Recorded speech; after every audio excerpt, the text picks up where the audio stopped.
Well, hello everyone, and welcome to the Ajna Light and DMT.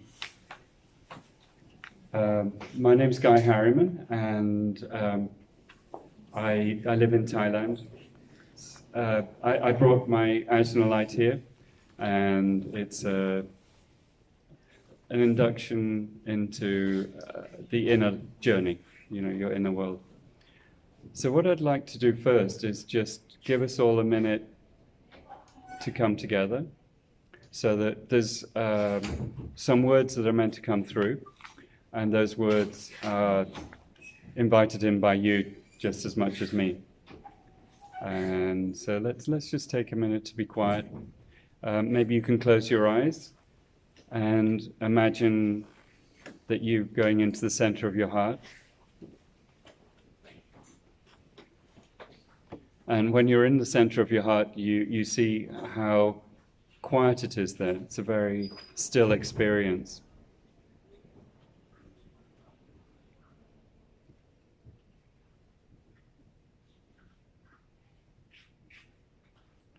This is the part of you that holds wisdom. It's more than the observer. It's the essence of your being, and it's the place where your soul resides.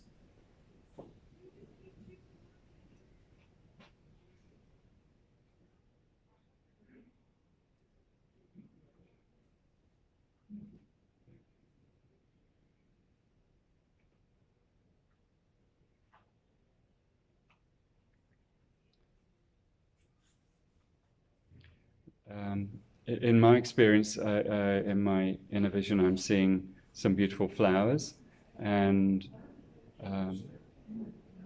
it's a column with a helix around it of light. So that's representative of what we're going to talk about.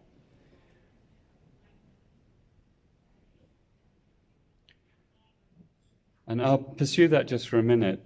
The helix obviously is DNA, but it's much more than that. This one was actually a vortexing helix. And the point, the center of the vortex, is the still point, where we connect to Source. So now we've created that amongst us. Thank you for doing it. I will talk to you a little bit about, I guess people are curious about what the Ajna Light is and what does it do and how it works and things like that.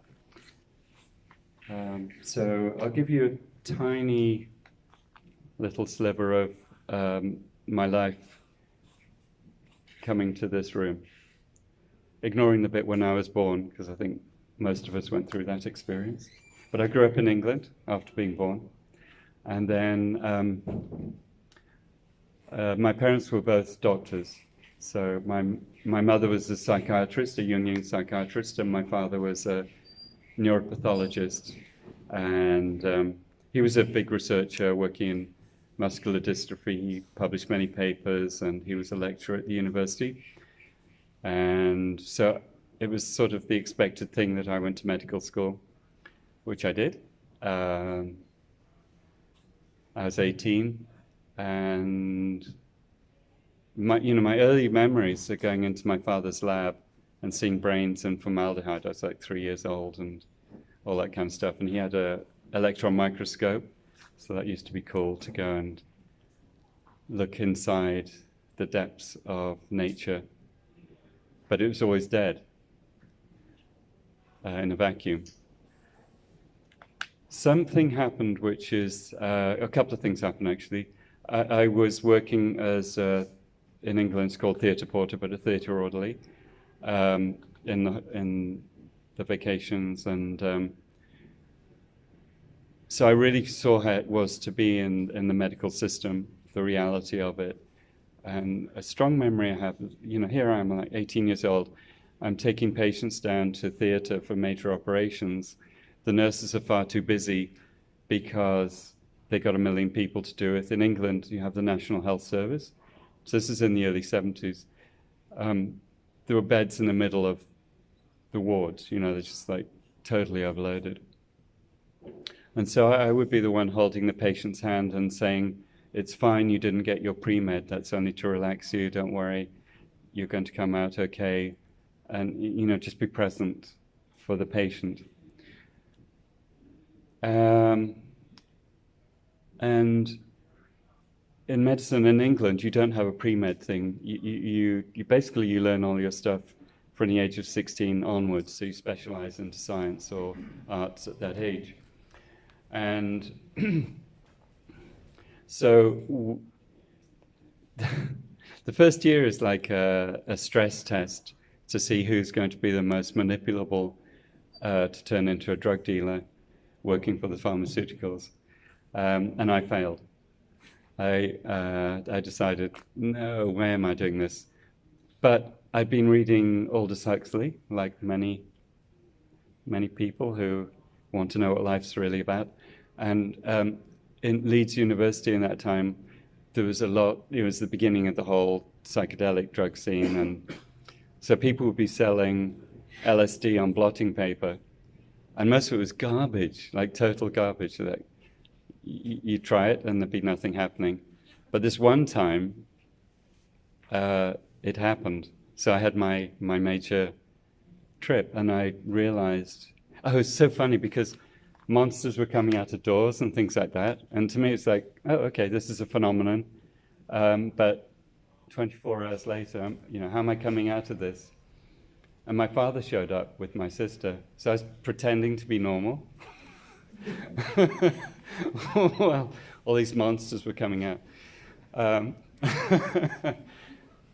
then I decided, oh, I know, I had perfect solution. I'm going to drop out of medical school.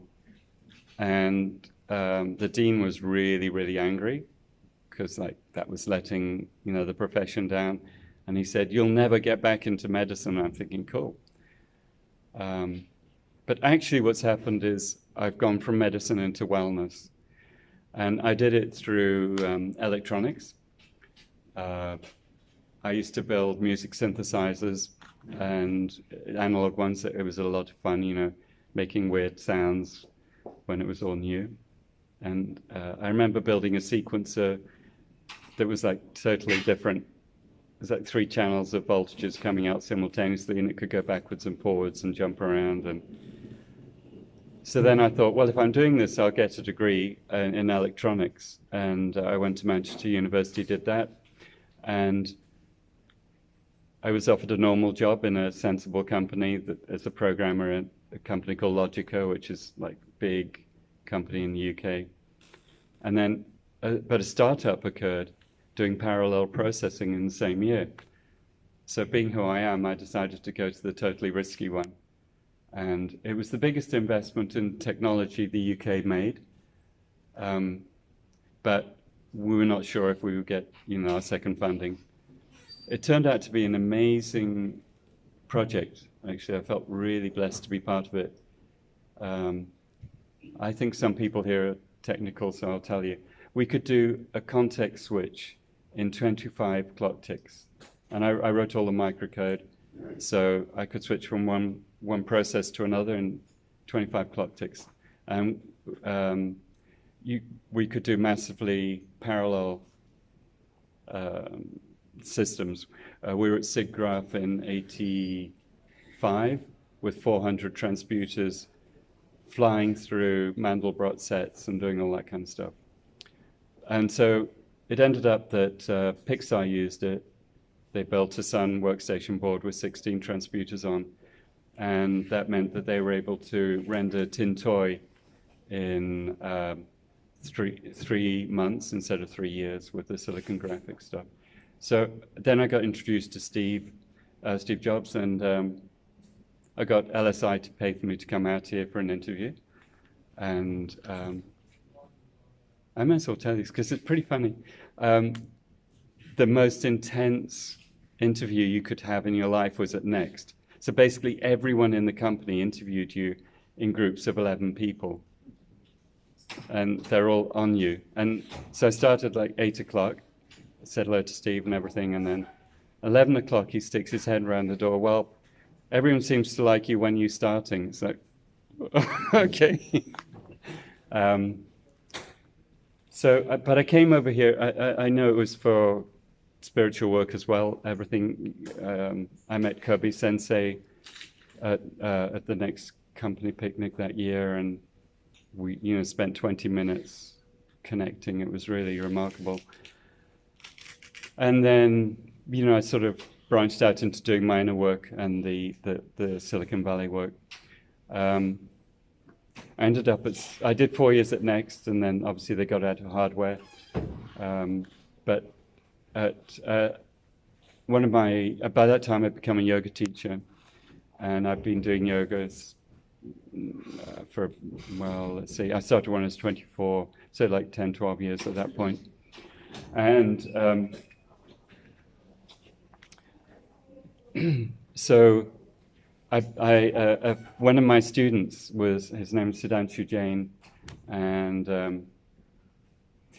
he's in Broadcom. He ended up as a manager in Broadcom, but his cousin Prem Jain said, I want you to come and work for us at Cisco. And I said, okay, I'll do it, but only if you let me teach yoga every lunchtime. So he said, okay. And so I had this really interesting life. The technology we were working on was an ATM switch, and it was when Cisco was much smaller than, I was at Bay Networks at the time, so it was smaller than that, and they were just growing. And there were 10 of us actually working on an ATM switch, and we sold about $2.5 billion worth of it.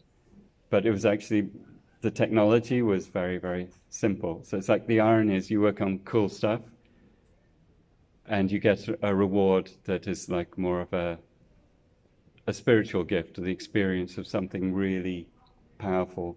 And that's a disaster in the world. Nobody cares about it. And then you work on something really simple that happens to be at the right place, right time, and it goes very well. So I ended up, I was there at Cisco for 6 years.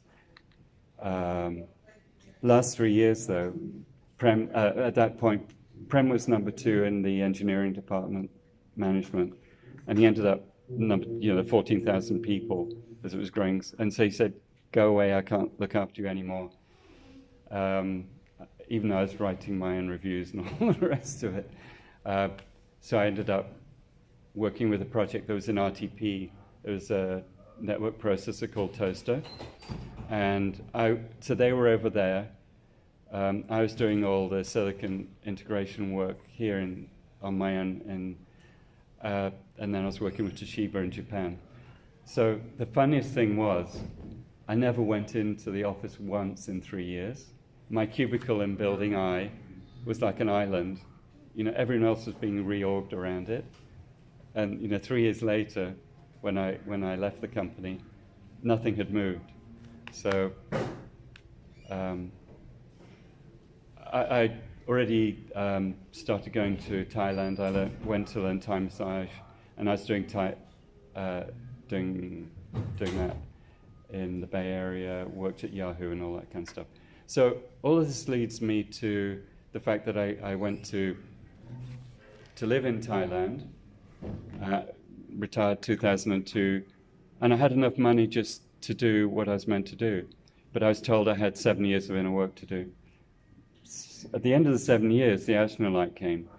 Now, it didn't, by that time I hadn't really touched technology for 10 years or whatever. But another sound and light device called the Lucia Light was brought to my healing center. I built a healing center in Chiang Mai. And it was a strong effect. It was like, when I tried it. But it cost $25,000. It's like, don't think so. So they took it to Dao Gardens, which is Mantak Chia's center in Chiang Mai. And on the Sunday, and I was just gardening, and I literally got a download. It's the first time I'd experienced that. I was told very specific things, like you're going to use these LEDs, it's going to be a web app, it's going to be Wi-Fi hotspot, and things like that. And I'd never done anything like that, but it's like, okay, I'll do it. And then 3 months later, I had my first prototype. And I closed my eyes, looked down over it, and I got a very interesting consciousness experience. I knew this was very different to the Lucia light, which was hypnagogic. And so then I'm in this place where I've got this thing that does something powerful, and I knew it would help people in meditation and to experience, well, it's like an accelerator of their inner journey. And so, okay, well, I'll have to productize it. So I spent 6 months doing that. But I did everything on my own because I always refused to go into management. So all the time I was working, they say, oh, you have to be, manager or director and blah, blah, blah. No. And so, a lot of my friends are CEOs here. Cypress Semiconductor, for example. Mark Ross, he and I started at Next at the same time. But I'm just not, that was not my thing. I don't like, it's hard enough to manage me, never mind managing another person. So I decided I better go to some expos and things like that. So I went to Hong Kong. It was cool, but the only people who came were the other vendors. There's like no public people coming. So I had a great time. And then Hong Kong, again, there's nothing really going on. And so I started going to Australia. And the people who had brought the Lucia light lived in Perth. And so I went to Perth for conscious living. And it turns out that Perth is the city of light. Really amazing. And it did very well there. One of my favorite things was this little boy who was 6 years old, and his mum let him take time off school. She brought him because she was pretty alternative. And I said, oh, do you want to use the light? And he went for it, and he loved it. And then on Saturday he came in and he said, can I have 20 minutes of Delta, please? So, yeah, okay. So he was my assistant on my booth, my first assistant. And I had some of my crystals with me. And this man he's an older man, but he'd been doing a lot of energy work. And he said, oh, I'm really feeling blocked energetically. So I said to the little boy, take this crystal and clear him. And the boy went like this. And you could really feel the energy. It was amazing. So I learned that, firsthand, I'm learning that the children coming through are going to do very, very powerful work. And our job is to transmute our life experience into a form of resonance where other people can benefit. And that's really what the Ajna Light does. Everything I do is, as I say, by accident. I love gold. You can see my Thai gold and my Yeming shoe. And I love purple. So those are the colors I use for the light. That's my marketing input. Egyptian. Okay, good. Done. And then I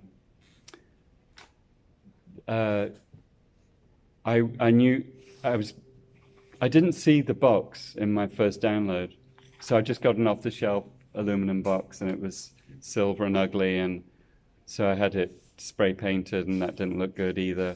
So then I started doing my buying things. I became a buyer in China and ordering a whole load of stuff, and so I do all the logistics and that kind of stuff. So I found a custom box maker, and I said I want it to be anodized to gold. So it has to be gold. So I did that, and I noticed it. It felt really good, but I didn't really know why. And a couple of years later, somebody came to my healing center who needed some money, and he had a Tesla plate. So I said, okay, sure, 3,000 baht, fine, I'll buy it. And then I looked at it, and I looked at the piece of paper, and it's exactly what I had done with the aluminum box and the plates where the LEDs go. So the nano coating, and when you anodize aluminum to gold, because the thicker you make it, the different colors, you can get all the different range of colors, but the gold color is exactly the right size for the wavelength of the tachyons that Tesla talked about. So you can really feel the chi coming through there. And then when I had enough money to make a custom case for it, it has to be the capstone of the pyramid. And I use real gold in it. And the man in China who's saying, nobody makes anything that big with gold. You know, they're all into pens and stuff like that, but it has to be gold. So that combination of, it's actually, the sizes are all Fibonacci numbers, 13 centimeters, 21, 8, 5, 3, 1. So 3 and 2.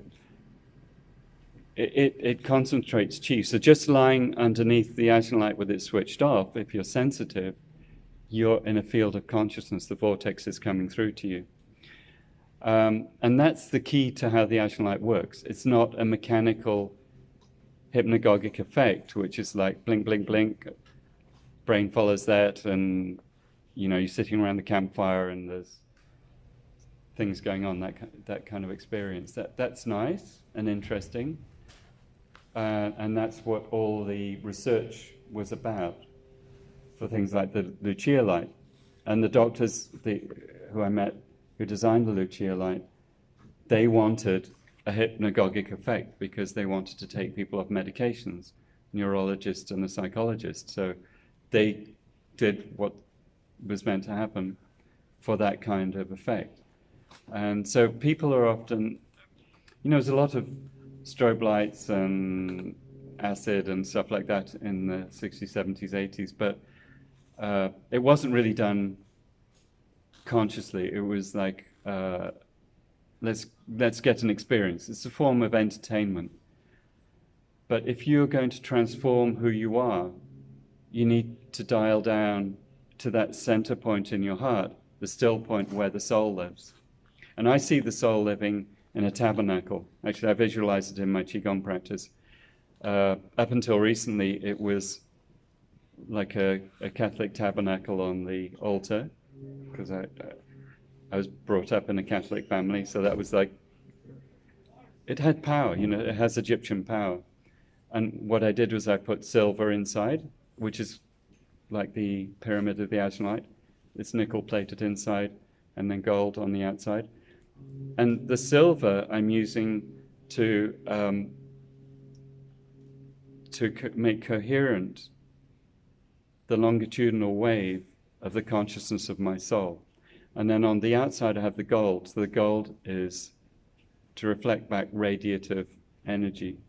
So the group consciousness works by everyone sending their EMPs from their hearts based on, I'm pissed off because I can't afford to buy this crystal that I want at the show, or whatever it is.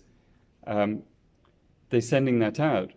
And if you're open, you receive it, and your energy gets wasted. It's like leaks get put in your bucket. So my approach to work, you know, to counter that for me, is I do my practice every day and I build resonant energetic structures. And so the gold and the silver work really well for that, I think. Now, when you're under the Ajna light, a similar thing is going on because consciousness is coming through. And the way we know it is that you can have exactly the same light journey one day and the next day and have a totally different experience. It's a mirror of consciousness. It's not just entertainment. And it's a healing device. So I call it light self therapy. As a therapist, you know, I was doing that for 15, 20 years as a yoga therapist, mainly in combination with Thai massage, because what I found is working with the body, you touch something like, you know, you're walking on the leg or something like that, and the client will start talking. So my job is to hold the space for them to feel listened to, but not, you know, not to get in the way of their work. So I've always wanted to empower people to do their own therapy work, and I refuse to fix. And that's actually why, looking back on it, why I did not work in the medical system. So the Ajna light is a wellness device of spiritual growth. The monks in Thailand who I know, who've been on the light, they love it. You know, these, like my abbot who ordained me in Chiang Mai, he says he sees the same visuals. They're called kluva forms, the sacred geometries and the mandalas, in these beautiful, vibrant colors when you're in that state of consciousness. He sees the same stuff, 40 years of meditation. Actually, I'll tell you another funny story. I was a yogi, that's like my thing. I started yoga when I started working in a cubicle when I was 24. So just take care of my body. I became vegetarian and became vegan when I was 30.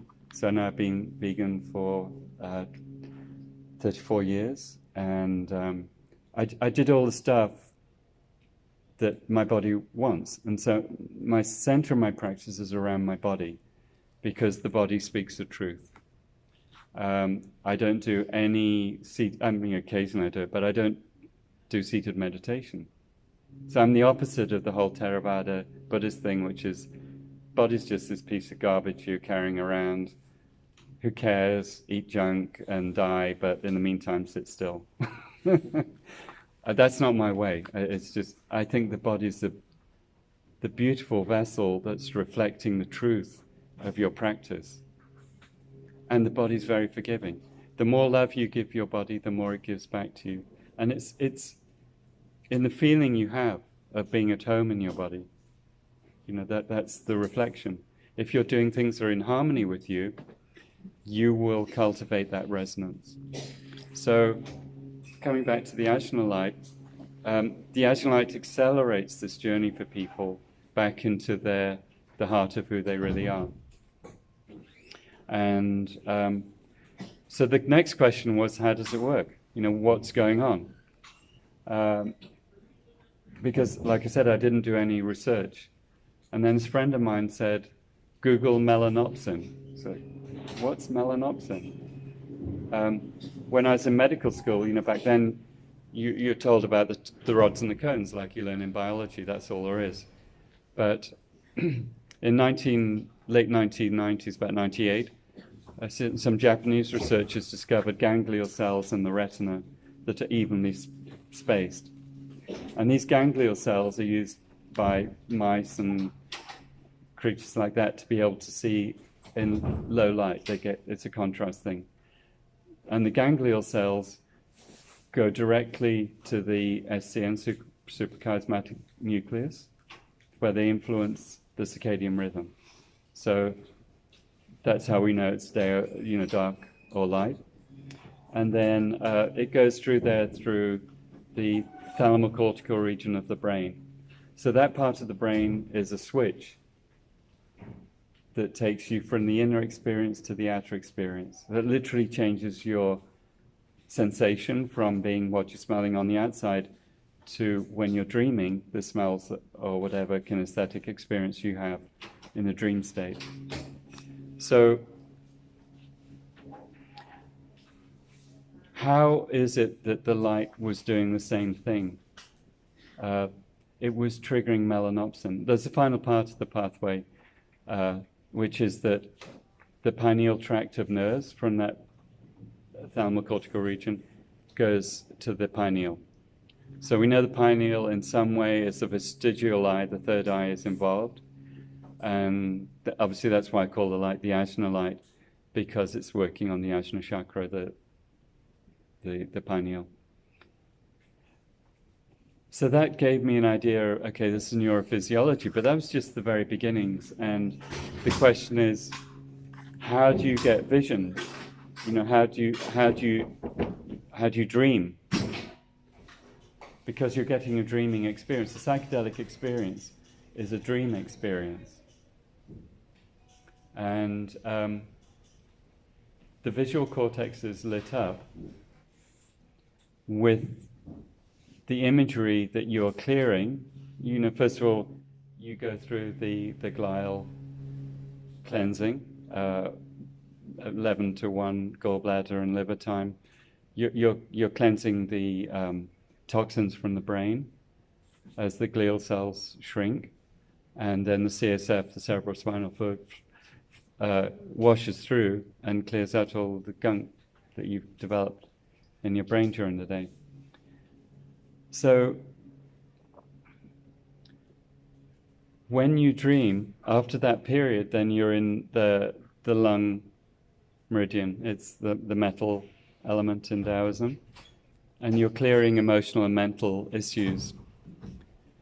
So the visual cortex is obviously activated, and so we know there's a cascade from tryptophan to melatonin, serotonin, melatonin, and then we believe to DMT. But this is where things become very unclear, because if you're a pharmaceutical company, you spend lots of money developing poisons to make people have side effects so they come and buy more of your crap. But the rest of us who actually care about understanding what's really going on, there's no money in that, so who cares? But my friend John Chavez, who's here, he's one of the top DMT researchers in the world, and he lives in the Bay Area. We've been friends for years. Dennis McKenna's a good friend of mine, and now of John. And Dennis McKenna, I put on the Ajna Light. So in case you don't know, he's the brother of Terence McKenna, who did all the psychedelic research in the 60s and 70s. So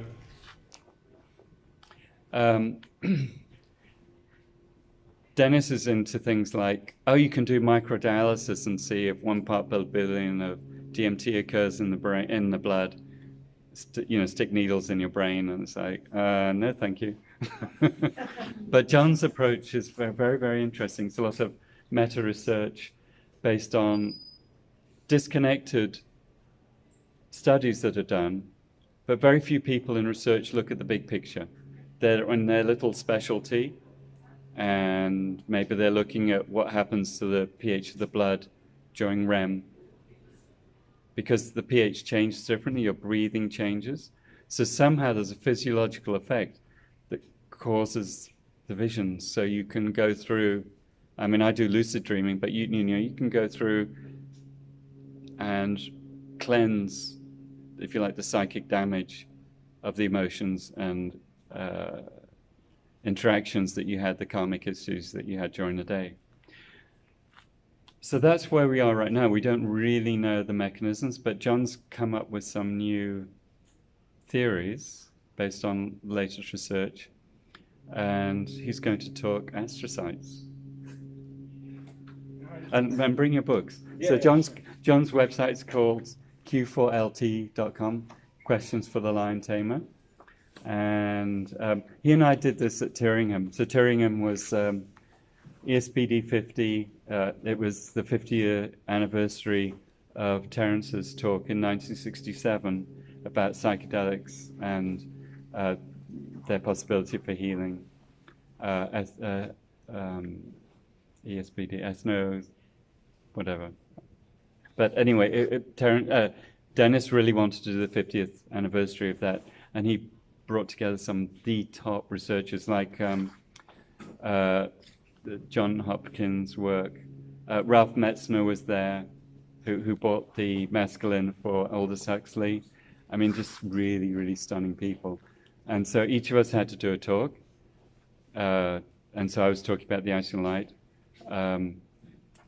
Dennis had suggested to prove that or to show that the Ajna Light was a DMT effect, to take an MAOI. So he'd sent me a BCAP tincture, and the idea is to take it before the light and then see that you got more visionary experience, and it really worked. But the problem was it's alcohol, and like one of my vows when I was 21, it's like, stop alcohol, no more alcohol. So I didn't want to mix the two things up, so I decided to make what I call high tea, which was BCAP and tea bags with Syrian rue. So those are both MAOIs inhibitors, and so you drink that. It's like, instead of brewing the ayahuasca for 24 hours, and then throwing up for the next 24 hours, which I've done. You know, it's an interesting experience, but instead of that, you just activate the system, the physiological system, and then you can have a more profound journey. With the light, though, you come back straight away. It's a human conscious experience, because all the traditions talk about the light. You know, in Islam, Nur. Nur is the first name of Allah, of his 99 names, the light. So, with that said, John's going to talk about his books and his latest research on astrocytes. Thank you, John. Thank you very much, Guy. Actually, I'm going to be talking a little bit more about the endo-ayahuasca system, because everybody knows about ayahuasca. It's a combination of DMT and monoamine oxidase inhibitors. And most of the discussion surrounding endogenous DMT, like Ajna Light, it focuses just on DMT. But most people don't know that we actually produce monoamine oxidase inhibitors as well. And I found that extremely interesting, because it seems as though a lot of the top researchers in the DMT space were not mentioning this at all.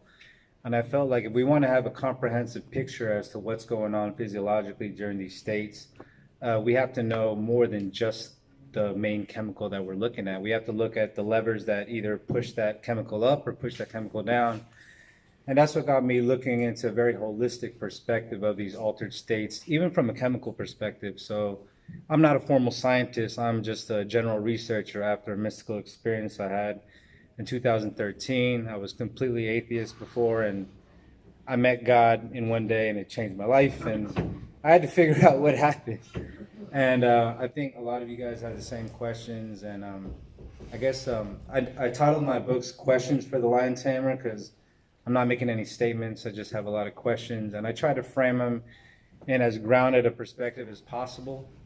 We live in a chemical world, so that's the route that I decided to go in terms of my research. And I tried to go ahead and couple the chemical with an electrical, I guess the electrical body. There's a great researcher in the 70s called Dr. Robert O. Becker, who wrote the book, The Body Electric. One of my favorite books, one of the most important books I feel of the last 100 years. The reason being is that my experience was not visionary. It was a very electric feeling, like from my tailbone to the top of my head.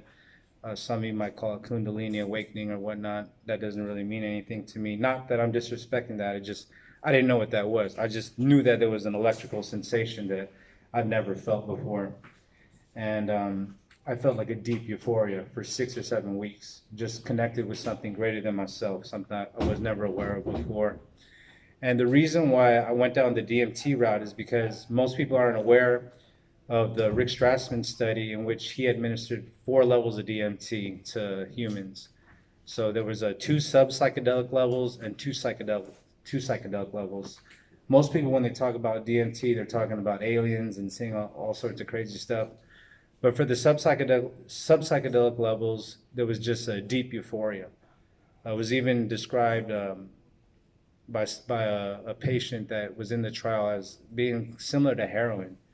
So how can this be? That was my question, is, wait, this is the most powerful hallucinogenic in the world, and yet when you administer it at certain dosages, you're not having psychedelic experiences, but you are having very euphoric experiences and connectivity experiences. So that made me go down the rabbit hole of researching DMT in a much more subtle manner than just aliens.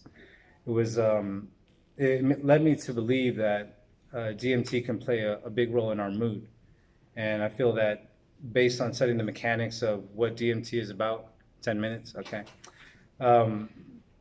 that depression, maybe DMT, a lack of DMT in the body correlates with depression and a lack of connectivity with your higher self or something of that nature. So I basically studied all the states, hypnosis, meditation, darkroom, flotation, basically the whole gamut. And there was a lot of similarities in terms of the brainwave states and the physiology that would change during all these different sort of modalities of altered states. And it just let me go down the rabbit hole. In terms of the astrocytes, because this is what I was talking about with Guy the last couple of days, Most of the focus on DMT endogenously is on the lungs or the pineal gland. Pineal gland is, it's an esoteric gland in terms of a lot of cultures citing it as the seat of the soul and things of that nature. A 2013 study actually found DMT in the pineal gland of rats, as well as the precursors and the enzyme. So that led to the hypothesis that DMT is produced in the pineal gland in humans.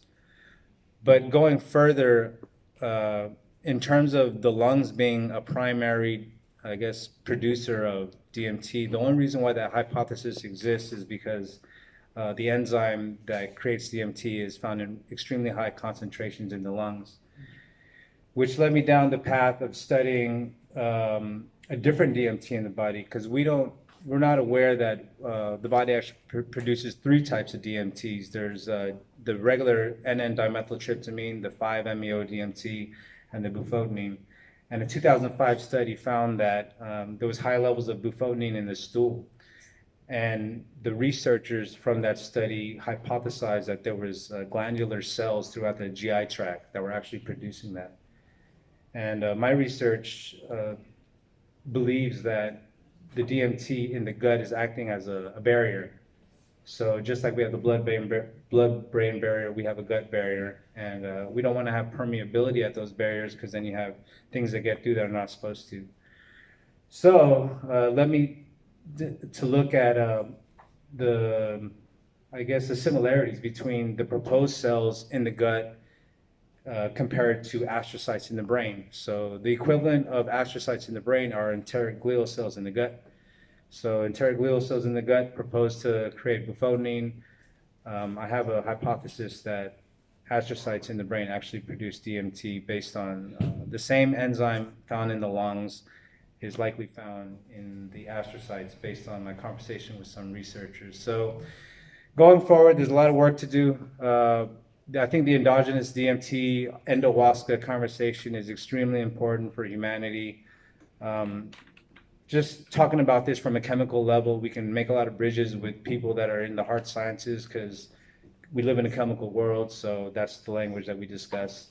So I feel that going forward, we need to do a lot of research into this endowaska system and see what the human potential is really about. Because that's really my specialty, is looking at the human potential, not necessarily just hallucinogenic states, but there's a similar aspect going on in the brain and throughout the body during supernormal abilities as they are in psychedelic states. So I think that those things need to be explored more for healing, for wellness, and that whole thing. That's good. Wow. Thanks, John. It's funny how we're led to do this, all right, just like we did in England. And it works really well, because I'm interested in many different things, but John is going into this in great detail. And do come to the booth, try the light. Oh, your question. I didn't catch the name of your book, John. Questions for the Lion Tamer? It's on Amazon.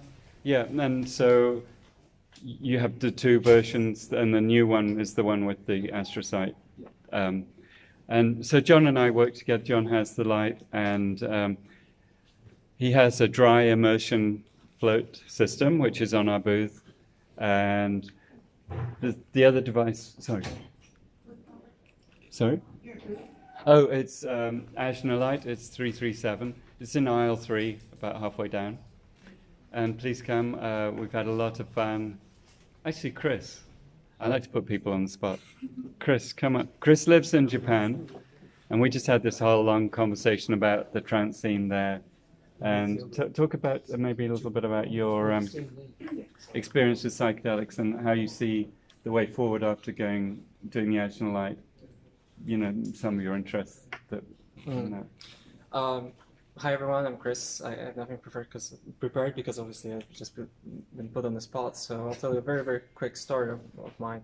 About two and a half years ago, I had my first real psychedelic experience involving DMT, LSD combined with cannabis. Speak up, please. So it was LSD combined with cannabis, so it produced extremely potent visionary experience, but ever since that time, the moment I came out of it, eventually I realized that the experience is subsiding. I realized there's something more to it than just stimulation of the amazing visuals and loss of self and something like that. There's something interesting in it, and I need to know what it is. And I've been sort of on a quest to unearth all the secrets and mysteries of the mind, and started diving deep into topics like religion, philosophy, meditation, yoga, all these different disciplines, and saw the connections between them. And I suppose I share the fascination, the guy's fascination of using technology to help to induce these sort of altered state of mind, and with the goal being essentially becoming the most kick-ass human being that ever lived on Dune. Yeah, so you should talk about Dune. Yeah. So one of the things that was a good sort of download of information that I'm only now beginning to understand is Frank Herbert's Dune. Something about the vision he had of the Bene Gesserit, their mental and physical training combined that they developed over the centuries to produce extremely capable humans that live up to their true potential. It's very appealing. The book has a lot of really interesting pointers that I think can be applied in real life today to make your lives better. Frank Herbert somehow had a vision that transcends this. And it's related. It was an amazing opportunity that we got to meet, and I think these kind of techniques going forward are going to be an important tool that we need to incorporate in our lives to flourish, to become to bring out our true potential. Right. That's what I jump out of the matrix with 2 feet. Exactly. And it's really strange. Thank you very much, Chris. It's really strange that Chris talked about the Bene Gesserit training, because when I was 8 years old in England, I was sent to a Jesuit boarding school. So I had the Jesuit part, but not the Benedictines. Those schools were really easy. The boys seemed to have fun, but ours was like being beaten, and I did Latin and Greek and all that stuff. So anyway, thank you all very much for coming, and hope to see you at the booth. Thank you.